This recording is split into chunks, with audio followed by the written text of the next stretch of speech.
Good morning పిల్లలు. ఇప్పుడు అంకెలలో 7ని రాయడం నేర్చుకుందాం.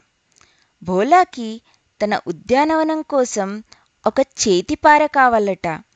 అక్కడ తనకి చేతిపారలు కనిపిస్తున్నాయి. ఎన్నున్నాయి?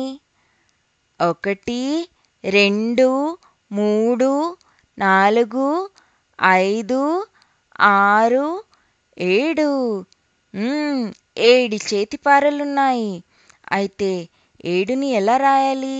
మీకు అడ్డురేఖ, ఏటవాలు రేఖలు గుర్తున్నాయా? వీటిని ఉపయోగించి 7ని ఎలా రాయాలో నేర్చుకుందాం. మొదలు ఒక చిన్న అడ్డురేఖ, తరువాత ఒక ఏటవాలు రేఖ. చూసారా ఎంత సులువుగా ఉందో? మన 7 రెడీ.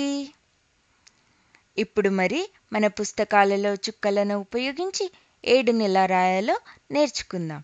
మొదటి చుక్క నుండి 2వ చుక్క వరకు అడ్డురేఖ, 2వ చుక్క నుండి 3వ చుక్క వరకు ఒక ఏటవాలు రేఖ. అంతే. బోలా చేతిపారని తీసుకొని వెళ్తున్నాడు.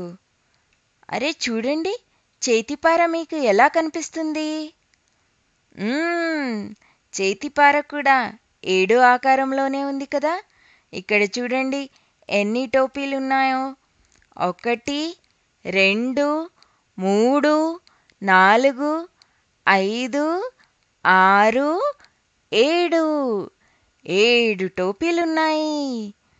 మళ్ళీ ఒకసారి చూడండి 7ని ఎలా రాయాలో. ఒక అడ్డురేఖ, ఒక ఏటవాలు రేఖ. మళ్ళీ ఒకసారి చూద్దామా 7ని ఎలా రాయాలో. ఒక అడ్డురేఖ, ఒక ఏటవాలు రేఖ. చూడండి చేతిపార కూడా 7లానే కనిపిస్తుంది. బాయ్ బాయ్ పిల్లలు.